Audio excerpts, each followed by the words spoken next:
Tiniyak ng pamunuan ng Kamara ang pagpasa ngayong linggo sa panukalang national budget na nagkakahalaga ng mahigit 6 na trilyong piso para sa 2025. Pero bago yan, isa-isa munang binubusisi ng Kongreso ang panukalang budget ng bawat ahensya. Yan ang ulat ni Isaiah Mirafuentes.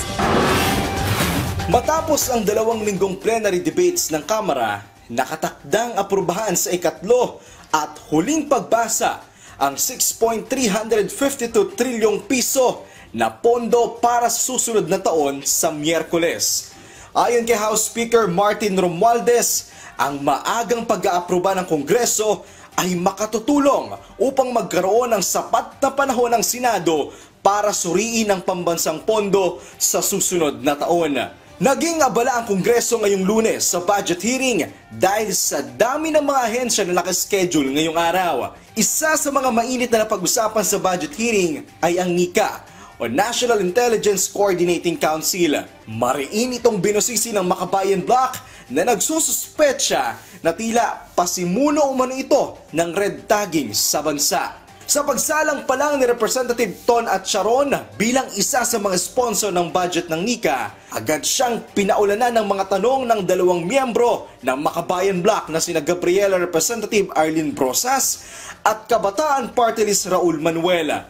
At kinwestiyon ni Brosas kung kasama ba sa kanilang tinutugunan ay ang paglaban sa red tagging, ang milyong pondo ng NTF-ELCAC. May mga sumbong mano kasi sa kanila na may mga estudyante pa rin na nare-red tagging.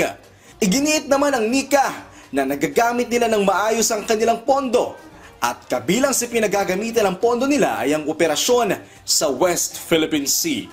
Sa huli, lumusot na sa Kamara ang proposed 2025 budget ng NICA. Napag-usapan din ang tungkol sa pondo ng Office of the Presidential Advisor on Peace, Reconciliation and Unity. Hiling ng mga bangbabatas, gusto nila makita ang breakdown na naitutulong na ahensya sa pagpapanatili ng kapayapaan sa bansa. Isa pa sa mga sinilip ng Kamara ay ang proposed budget para sa Marawi Compensation Board o MCP. Hiling ng mga mambabatas na mapatunayan ng ahensya na mabilis na nakakabangon ng Marawi mula sa sigalot ng kanilang naranasan noong 2017. Samantala, agad namang naipasa ng Kongreso ang mga budget ng Dangerous Drug Board, Presidential Management Staff at Mindanao Development Authority. Inaasahan ding mapag-uusapan ang budget na ilalaan para sa Office of the Vice President ngayong araw. Una nang sinabi ng OVP na kanila lang naisumite ang lahat ng requirements na kailangan ng Kongreso at sila na ang bahalang magdesisyon sa kahihinat na ng pondo ng OVP.